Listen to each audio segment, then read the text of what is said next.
இது பார்க்கறதுக்கு துளசி செடி மாதிரி இருக்குது, காட்டு துளசி மாதிரி.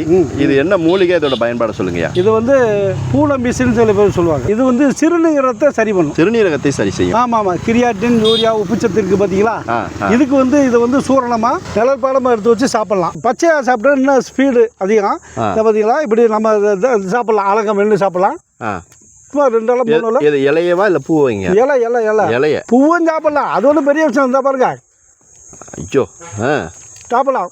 யூரியா உப்புச்சத்தில் குறையும்டா, கிரியாட்டின் குறையும். லேசாக கசப்பு தன்மை உண்டு, நல்ல துளசி மாதிரி லைட்டாக மனம் உண்டு. இதை வந்து தினந்தோறும் சாப்பிட்லாம். இதோட நம்ம என்ன செய்யணும்னா, இது ஒரு பங்கு, கோரைக்கிழங்கு ஒரு பங்கு, மூக்கரட்டை ஒரு பங்கு, இந்த மாதிரி ஐட்டம் பூராமே. அடுத்து பார்த்தீங்கன்னா சிறுநெஞ்சு ஒரு பங்கு, நீர்புள்ளி இலை ஒரு பங்கு, இந்த மாதிரி ஐட்டம்லாம் எடுத்து சம பங்கு எடுத்து நிழற்பாடமாக காய வச்சு அதை புட்டவியல் செஞ்சு தினந்தோறும் சாப்பிட்லாம். கிரியாட்டின், யூரியா, உப்புச்சத்து உள்ளவங்க சில பேர்த்துக்கு 1 லிட்டர் தான் குடிக்கணும் அப்படின்னு சொல்லுவாங்க. அவங்களாம் என்ன செய்யணும்னா சூரணத்தை அப்படியே சாப்பிடக்கூடாது. ஏன்னா செமிக்காது சில பேர்த்துக்கு. அதுக்காக நம்ம என்ன செய்யணும், 2 டீஸ்பூன் போட்டு ஒரு 100-200 ml தண்ணி ஊற்றி 100 ml வற்ற வச்சு தண்ணியை மட்டும் வடிகட்டி குடிக்கலாம். அந்த டஸ்ட்டு போயிடும். சரி சரி. அந்த மாதிரியும் செய்யலாம். இது அற்புதமான வேலைக்கு. நீர் பெருக்கி. நீர் பெருக்கி. ஆமாம், நீர் அடைச்சிக்கிச்சுன்னா நீரை திறந்து விடும்.